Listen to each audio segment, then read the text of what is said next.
Sir मैं ये कहना चाह रहा था कि जो 10,000 बूथ हैं तो SC ST वाला बात आई थी अपन की, वो तो उसी के तहत बीजेपी ने आज एक बड़ा फैसला किया है।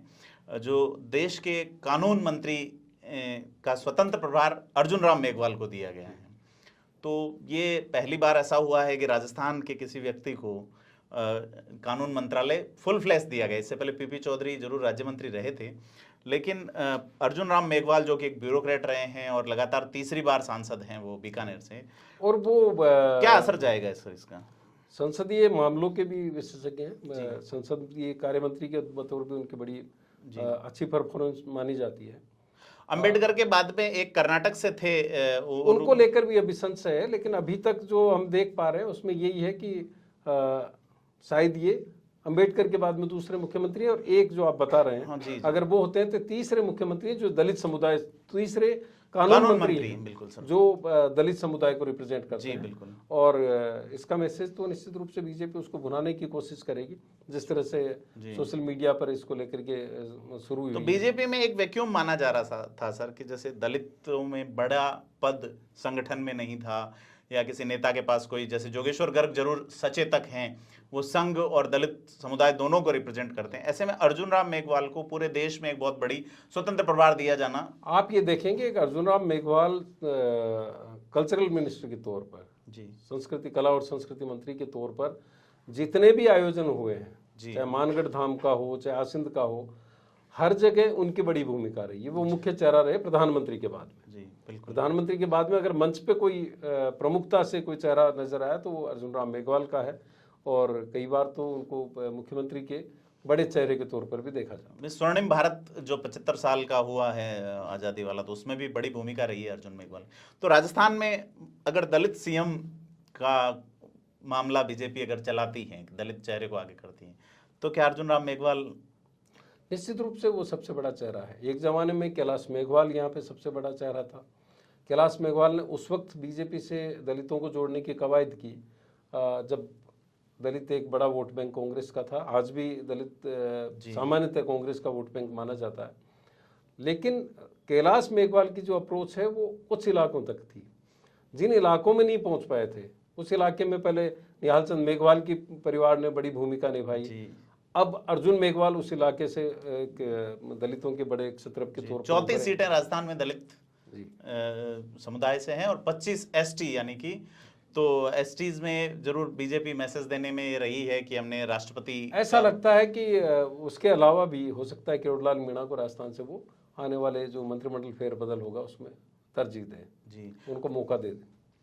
तो कुल मिलाकर सर कर्नाटक चुनाव और अब अर्जुन राम मेघवाल की ताजपोशी, दूसरा वसुंधरा राजे को एक प्रभावी विकल्प के तौर पे देखना, फाइनली आप क्या मानते हैं कि राजस्थान में अब एक और कोई बीजेपी भी बड़ा बदलाव कर सकती है? देखिए, बदलाव तो कर चुकी है बीजेपी उनका पार्टी संगठन अभी घोषित होना है CP जोशी की ओर से। संगठन में अब बैलेंस करने की कोशिश होगी, क्योंकि संगठन में पहले जो पदाधिकारी थे वो सतीश पूनिया अध्यक्ष थे, उनके लिहाज से बने थे। तो आज भी वो 5 पदाधिकारी मौजूद हैं। यूथ बीजेपी के अध्यक्ष हैं, वो ब्राह्मण समुदाय से हैं। अब चूंकि राज्यपाल ब्राह्मण समुदाय से है, आपके संगठन महामंत्री वही हैं, अध्यक्ष भी वही हैं, तो निश्चित रूप से जो बदलाव होंगे उसमें दूसरी जातियों को भी शामिल करने की कोशिश होगी और कई तरह के मैकेनिज्म बनाए जाएंगे। और बीजेपी भी अब कोशिश कर रही है कि जिस तरह से सचिन पायलट ने भ्रष्टाचार को मुद्दा बनाया, उस मुद्दे पे सरकार को घेर रहे हैं। बीजेपी भी आने वाले वक्त में उस पर फोकस कर रही है। और CP जोशी के अगर एक बयान को देखें तो वो कर्नाटक के 40% वाला जो नारा था कांग्रेस का, उसके जवाब में वो 50% का नारा यहाँ पे बुलंद करने की कोशिश कर रहा है। सर एक आखिरी सवाल भ्रष्टाचार वाले, IAS प्रतीक झाझड़िया के मुद्दे पे अपन ने एक दिन पहले बात की थी, जिसमें अब उनकी पोस्टिंग रोक दी गई है कि उन्हें अब पोस्टिंग नहीं दी जाएगी। वो IAS नहीं है, यानी कि प्रशासनिक सेवा का अधिकारी नहीं है, उसके बावजूद सचिव स्तर, संयुक्त सचिव स्तर की पोस्ट देना, और कई सारी उनके ससुराल पक्ष का कांग्रेस से, अशोक गहलोत से बड़ा जुड़ाव होने की बात सामने आना, और अब इसको रोका जाना।